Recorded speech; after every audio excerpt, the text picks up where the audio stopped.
बिस्मिल्लाहिर्रहमानिर्रहीम। अस्सलाम वालेकुम नाज़रीन। आज मैं एक बड़े ही तशवीशनाक मौजू पे आपसे बात करूँगा। मैंने कल भी अपनी एक वीडियो में आपसे कहा था कि पाकिस्तान में दहशतगर्दी के वाक़यात में अचानक इजाफ़ा हो गया है। नाज़रीन, ये अचानक इजाफ़ा तो खैर नहीं हुआ, यहाँ तो हर काम बाकायदा प्लानिंग के साथ होता है, लेकिन ये बड़ा तशवीशनाक इजाफ़ा है। PICSS पाकिस्तान का कॉन्फ्लिक्ट एंड सिक्योरिटी जो जो मैटर्स हैं ना, इस सिक्योरिटी जो मैटर्स हैं, इन पे ये एक अदारा है इस्लामाबाद बेस्ड PICSS। उसकी एक रिपोर्ट मेरे सामने पड़ी है और वो बहुत ही परेशान कुन है।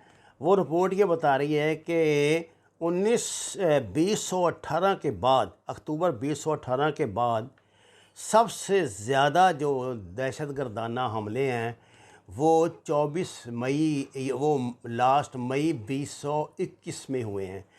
नाज़रीन कराम, मई 2021 में मिलिटेंट्स ने 24 हमले किए हैं, जिनमें 41 अमवात हुई हैं। इन 41 मरने वालों में 21 सिक्योरिटी पर्सनल्स हैं, यानी जवान और अफसर शामिल हैं। 14 सिविलियन हैं, 65 ज़ख्मी हैं और 30 जो हैं, इनमें इन 65 में से 30 जो हैं वो सिक्योरिटी के और 27 जो हैं वो सिविलियन हैं जो ज़ख्मी हैं। नाज़रीन कराम, अब मैं आपको ये बता दूं कि जो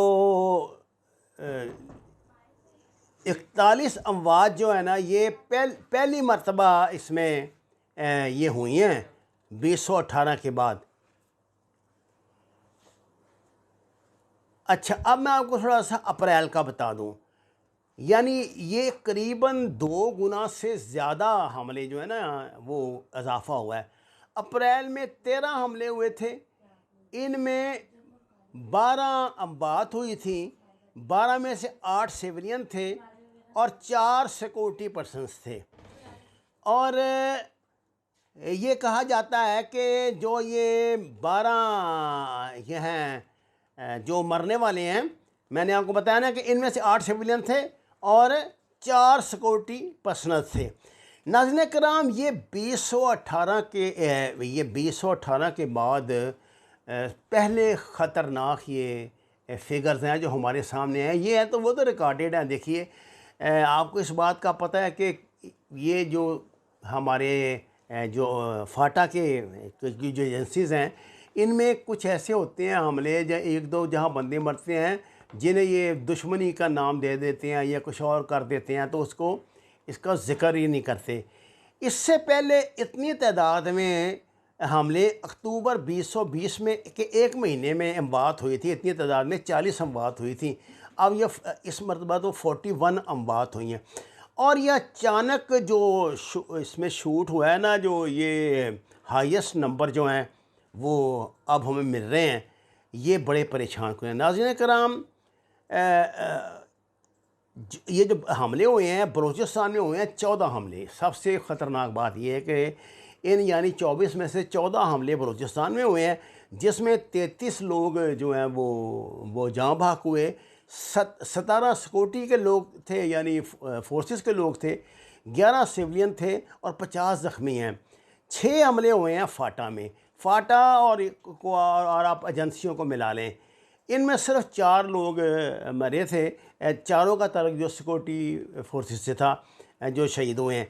10 ज़ख्मी थे और KPK में जो हैं वो जो जाँ बहक होने वालों की तादाद 4 है। नाज़रीन कराम, में 24 हमलों में जो हुए हैं, इनमें 8 हमले तो जो हुआ जो फिज़िकल, यानी उन्होंने घात लगा के हमले किए हैं, वो थे 8, और जिसमें 22 लोग शहीद हुए, 15 ज़ख्मी हुए, जिनमें 1 सिविलियन शामिल है। 8 उन्होंने ID हमले किए हैं, ये जो रास्ते में आपको पता है बारूद लगा के हमले करते हैं। इसमें सिक्योरिटी फोर्सेस के और सिविलियन 12 लोग जो हैं वो जहाँ बहक हुए। इनमें 8 सिक्योरिटी फोर्सेस थे, 4 सिविलियन थे। 6 टारगेट किलिंग्स हुई हैं। इन टारगेट किलिंग हमले हुए हैं, जिनमें 7 लोग जो है ना वो मरे हैं। जांबा कुएन में 2 तो हैं सिक्योरिटी के, 5 हैं सिविलियन। अच्छा नाज़रीन, अप्रैल में कोई ख़ुदकुश हमला या अगवा नहीं हुआ। हैरतअंगेज़ बात यह है कि ये जो 24 हमले हुए हैं इनमें कोई ख़ुदकुश हमला शामिल नहीं है। इसका मतलब ये है कि सारे जो हमले हो रहे हैं ये BLF, ये जो बलूचिस्तान के जो हैं टेररिस्ट ग्रुप्स ये करते हैं और या दाइश की तरफ से कराए जाते हैं। इस मरतबा जो हमले हैं, आपने अमवात के तनासब से अंदाज़ा लगा लिया होगा कि बहुत ट्रेंड लोग हैं जो हमले कर रहे हैं और जो करते हैं और फिर आसानी से फ़रार भी हो जाते हैं।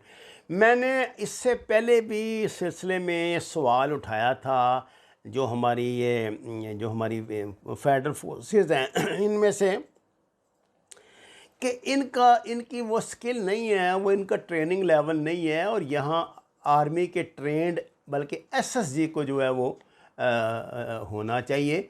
अभी मेरी इत्तला के मुताबिक जो अभी दौरा किया है, परसों शायद कल, जनाब चीफ ऑफ आर्मी स्टाफ जनाब बाजवा ने कोयटा कंटोनमेंट में वो गए हैं, तो ज़ाहिर है वो जवानों की हौसला अफजाई के लिए गए हैं, क्योंकि परसों ही 3-4 बड़ी ख़तरनाक ख़बरें आई थी। एक तो यह आई थी कि दाइश ने 2 जो सिक्योरिटी अफसर्स थे उनकी गर्दनें काटने के बाद उनके जिस्मों पे रख के उनकी तस्वीर बनाई हैं और भेजी हैं, और पहली मर्तबा है कि दाइश ने ये ज़िम्मेदारी ली है कि हमने इन दोनों को मारा है। नाज़रीन कराम, इससे पहले कि आप तारीख़ देख लें पाकिस्तान में दहशतगर्दी की, TTP, अहरार हिंद, इस तरह की और तंजीमें आपको मिलेंगी। दाइश का नाम आपको नहीं मिलेगा कहीं भी, अलकायदा तक का मिलेगा, दाइश का नहीं मिलेगा। ये दाइश पहली मर्तबा दाखिल हुई है, और ये दाइश कौन है? मैं सीधी बात करता हूँ कि ब्लैक वाटर है या इंडिया के ट्रेंड वो हैं दहशतगर्द हैं जिनको बहुत अरसे से ये एक रिज़र्व के तौर पे उसने अजीत डोवाल ने छुपा के रखा हुआ था, और अब वो अचानक इनको मैदान में ले आया है। नाज़रीन कराम, सूरत हाल सिक्योरिटी के लिहाज से मैं बहुत माज़रत ख्वाह हूँ, कोई तसल्ली वाली नहीं, परेशान कुन है, और रोज़ बरोज़ इसकी शिद्दत में इजाफ़ा हो रहा है। एक महीने में 24 हमले होना, और जिनमें से आप ये समझें कि 8 जो हैं बराह रास्त हमले हैं, यानी उन्होंने पोस्टों पे हमले किए हैं, ये बड़ी बात है। और 8 जो हैं वो ID हैं, और 12 जो हैं वो 8 जो ID हैं और बाकी जो हैं टारगेट हैं। ये जो मैंने आपको स्टेटिस्टिक्स बताए हैं, ये जो फिगर बताए हैं, ये PICSS ने जो जारी किए हैं, ये दिल हिला देने वाले हैं। अगर कोई आप में से कोई दोस्त सिक्योरिटी के मामलात को समझते हैं और वह ज़रा दहशतगर्दी की तारीख़ पे नज़र रखते हैं, तो ये दिल हिला देने वाले हमले हैं। मैंने ये जो करबलाए सानी के नाम से 3 साल पहले एक किताब लिखी थी इस पाकिस्तान में होने वाली दहशतगर्दी पे। उस सिलसिले में मैंने भी बड़े फिगर उसमें आप देखेंगे तो बहुत कुछ जमा किए थे, ख़ासी मेहनत की थी, लेकिन बदबख्ती है कि हम जैसे लोगों को, आपको पता है, कोई हमारा वो नेशनल उस पर TV वाले हमें पसंद नहीं करते, चैनलों वाले, तो इस तरह की तहकीक जो है वो आप बहुत ज़्यादा लोगों तक पहुंचती नहीं है। सिर्फ उन लोगों तक जो मेरे हल्का अहबाब में होते हैं तो वो किताब ख़रीदते हैं, या जो सिक्योरिटी के अदारे के जिनको इंटरेस्ट होता है वो ले लेते हैं। मैंने जितनी तहकीक की थी, इस नौइयत की सूरत हाल मुझे नहीं लगी, यानी बराह रास्त हमले कभी इस तरह नहीं हुए। बराह रास्त हमले जो है ना, ये हो रहे हैं ज़्यादातर बलूचिस्तान में। अच्छा, अब एक बड़ी परेशान कुन बात ये है, ये तुर्बत में जो हमले होते हैं। देखिए, तुर्बत जो है ना, मैं ये बात नहीं मानता कि तुर्बत में वो बलूचिस्तान से लोग चल कर तुर्बत तक आएंगे। उधर कोई बॉर्डर नहीं लगता, उधर लगता है ईरान का बॉर्डर। अल्लाह को जान देनी है। मुझे नहीं पता कि ईरान इसमें बराह रास्त अब इन्वॉल्व है कि नहीं, पहले तो था। ये कुलभूषण वगैरह जितने आपको पता, उधर से आए थे, उधर से पकड़े गए थे, और भी बड़ा कुछ फटेबाजियाँ जानती है इंटेलिजेंस वाले। मुझे ऐसे लगता है कि ईरान ने तो अब इससे हाथ उठा लिया है, लेकिन जो इनके सेल हैं वहाँ ईरानी बलूचिस्तान में, यानी सिस्तान में जो इनके रा के सेल हैं, वो अभी तक एक्टिव हैं, और वही ये कार्रवाइयाँ करवा रहे हैं सारे। आपको पता है, इन्होंने पाकिस्तान के ख़िलाफ़ हर तरफ से मार्च खोलना है, बलूचिस्तान से खोलना है, ईरान से खोलना है, इधर से अल्लाह आपका भला करे।